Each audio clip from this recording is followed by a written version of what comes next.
Hi friends, welcome to my YouTube channel. Guys, मैं जैसा कि आप लोग को आज हम बात करने वाले हैं polytechnic mechanical engineering fifth semester के मशीन डिज़ाइन के चैप्टर सेकंड के बारे में। यानी आज हम मशीन डिज़ाइन के चैप्टर सेकंड के कुछ टॉपिक के बारे में आज हम इस वीडियो के माध्यम से डिस्कशन करने वाले हैं।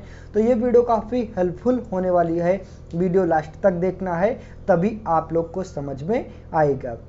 तो चलिए हम ज़्यादा देरी ना करते हुए वीडियो को स्टार्ट करते हैं। तो जैसा कि आप स्क्रीन के माध्यम से देख पा रहे हैं, मशीन डिजाइन जो हमारा चैप्टर होने वाला है वो चैप्टर सेकंड होने वाला है। यानी सेकंड चैप्टर में जो हमारा टॉपिक है, यानी सेकंड चैप्टर का नेम है वो हमारा क्या है, अभिकल्पन की असफलता, यानी डिजाइन फेलियर। अभिकल्पन की असफलता का मतलब क्या है, इसके बारे में थोड़ा बहुत जानकारी जानेंगे।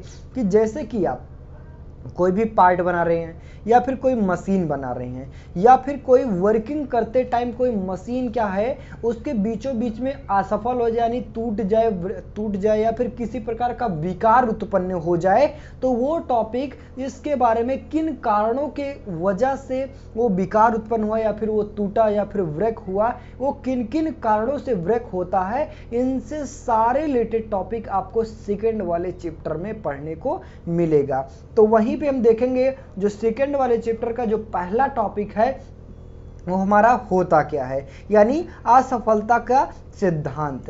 असफलता का सिद्धांत क्या होता है इसके बारे में हम देखेंगे। तो इसको हम ज़्यादा देरी ना करते हुए देखते हैं यहाँ पे कि टॉपिक हमारा क्या कहता है। तो जैसा कि आप स्क्रीन के माध्यम से देख पा रहे हैं टॉपिक डिफिनीशन को, तो किसी मशीन अवयव के द्विअक्षीय एवं त्रिअक्षीय प्रतिबलों के कार्य करने की अवस्था यह कार्य के अंतर्गत कठिन में एवं जटिल हो जाती है। मीन्स कहने का मतलब हुआ कि जब हम कोई कार्य करते हैं किसी भी प्रकार का या फिर किसी मशीन पर, या फिर कहने का मतलब अगर मशीन ही ले लिया जाए, कोई मशीन पर हम द्विअक्षीय या फिर त्रिअक्षीय, यानी कहने का मतलब है दो कोणों पर या फिर त्रिकोणों पर कोई कार्य कर रहे हैं, तीन अक्षों पर काम कर रहे हैं या फिर दो अक्षों पर काम कर रही हैं, तो उसमें क्या होता है, काम करना हमारा क्या होता है, काफ़ी जटिल हो जाता है।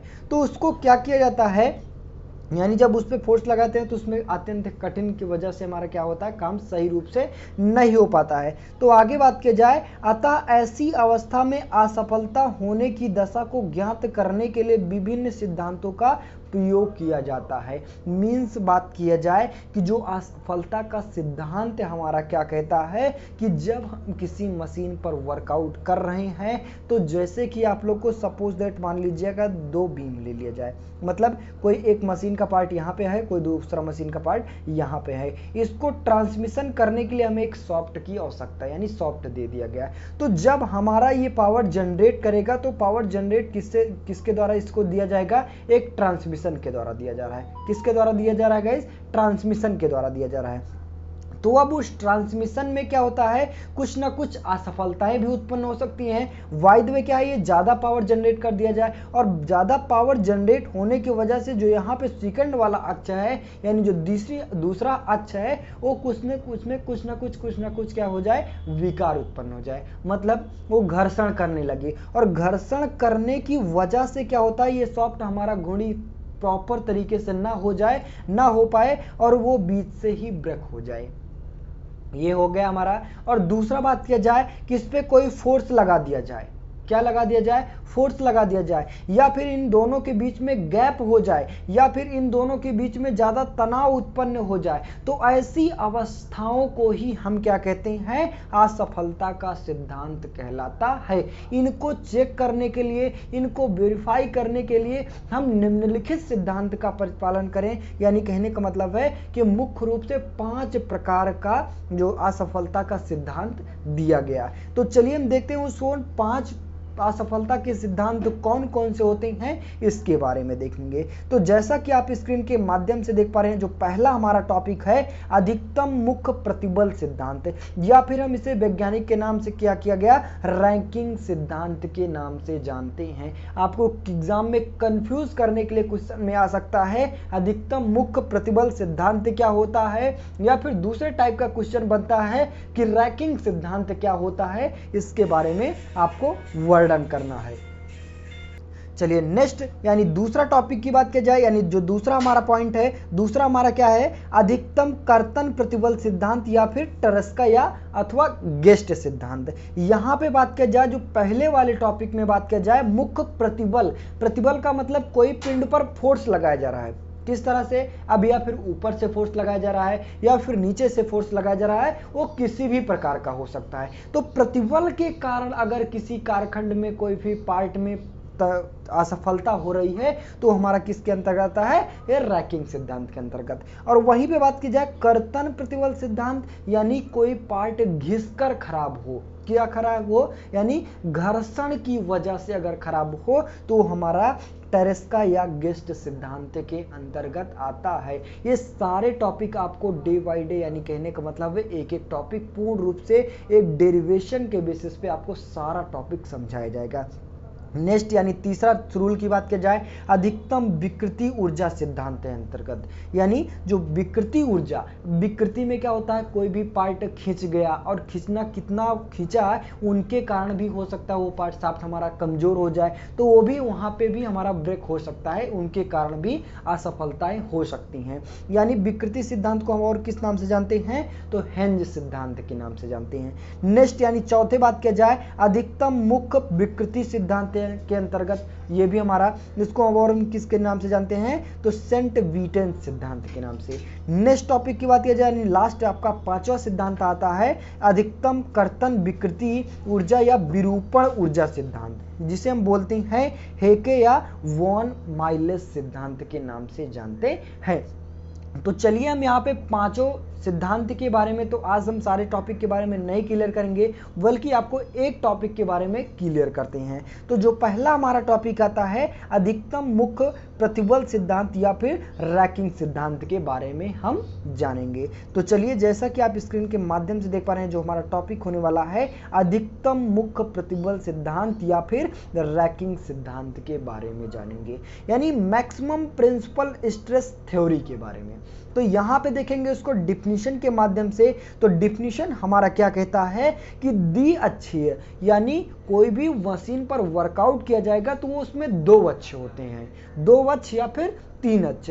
तो यहाँ पे बात किया जाए जो मैक्सिमम, यानी कहने का मतलब है मैक्सिमम प्रिंसिपल स्ट्रेस थ्योरी में बात किया जाए तो इसमें दो अक्षों पर वर्कआउट किया जा रहा है। कितने अक्ष पर, दो अक्ष पर वर्कआउट किया जा रहा है, या फिर हो सकता है एक्स और वाई, या फिर एक्स जेड, या फिर वाई और जेड, या फिर जेड और वाई, कोई तीन में से कोई दो अक्ष लिया गया है। कितने अक्ष लिए गए हैं गाइस, दो अक्ष लिए गए हैं। तो आगे बात किया जाए कि दो अक्षीय प्रतिबलों के अंतर्गत कोई मशीन या अवयव तब असफल होगा, मतलब जब कोई काम, मतलब किसी मशीन पर क्या है दो अक्षों पर वर्कआउट करेगा तो तब वो असफल होगा। कब असफल होगा इसके बारे में देखेंगे कि जब उस बिंदु पर उत्पन्न अधिकतम मुख्य तनाव प्रतिबल का मान, पहला हमारा क्या बताया गया, अधिकतम मुख्य तनाव प्रतिबल का मान, और तथा दूसरा बात किया जाए पदार्थ के सरल तनाव परीक्षण में उसकी प्रत्यास्था सीमा पर प्रतिबल से अधिक हो जाए।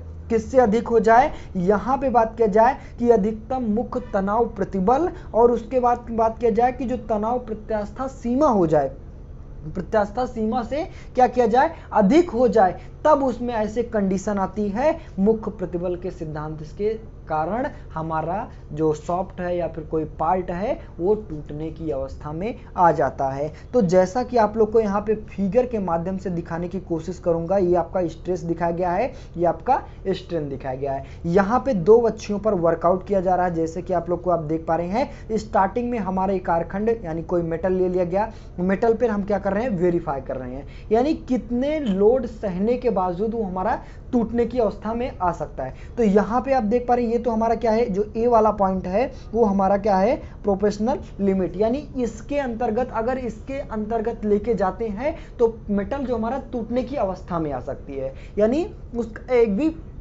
लिमिट होता है, इतने फोर्स पर अगर हम कोई फोर्स पर डालते हैं तो हमारा अगर इससे ज़्यादा करते हैं तो टूटने की अवस्था में, यानी लचकने की अवस्था में आ सकता है। तो ये तो हमारा क्या होता है, ये लिमिट पॉइंट हो जाता है। फिर उसके बाद बी जो हमारा आता है, ये इलास्टिक पॉइंट, यानी इतने पॉइंट तक वो मुड़ेगा, क्या हो जाएगा, लचक होगा। और जो तीसरा पॉइंट दिखाया गया है आपका जो सी है वो लोअर, यानी इससे ज़्यादा अगर कहने का मतलब है पहला हमारा इलास्टिक पॉइंट हो जाता है, यानी कितने इतने तक घूमेगा। यहाँ से आप देख पा रहे हैं जैसे कि आप लोग को ये तो हमारा सीधा होना चाहिए ना, कि यहाँ से जाना चाहिए आपका सीधा होना चाहिए, तो यहाँ पे कुछ पॉइंट तक वो लचका। और तीसरा जो सी पॉइंट है इसके नीचे यानी अधिकतम कर दिया गया, जो प्रत्यास्था सीमा जिसे बोला जा सकता है, प्रत्यास्था सीमा, यानी इतने अंतर्गत अगर हम किसी पार्ट को घुमाते हैं यानी सी पॉइंट तक अगर किसी पार्ट को लचका देते हैं यानी घुमाते हैं तो वो हमारे टूटने की अवस्था में आ सकता है। तो सी हमारा क्या होता है, लोअर पॉइंट, और जो डी हमारा होता है